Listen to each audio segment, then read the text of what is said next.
So for this video, I will show you how to find saved videos on TikTok. So now go ahead and launch the TikTok application. Now on your For You page, you will find your profile icon located on the lower right corner of your screen. Tap on your icon and that will lead you to your profile page. So in here, you will find all of the information regarding your profile.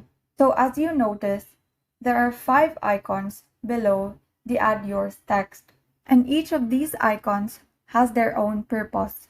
But since we are focusing on saved videos, tap the bookmark icon which is beside the heart icon.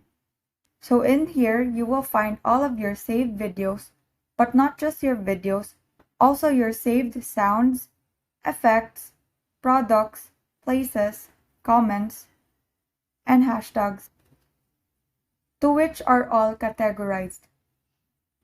So under post, you will find the videos that you have bookmarked. And that is how you find saved videos on TikTok. Thank you and have a great day.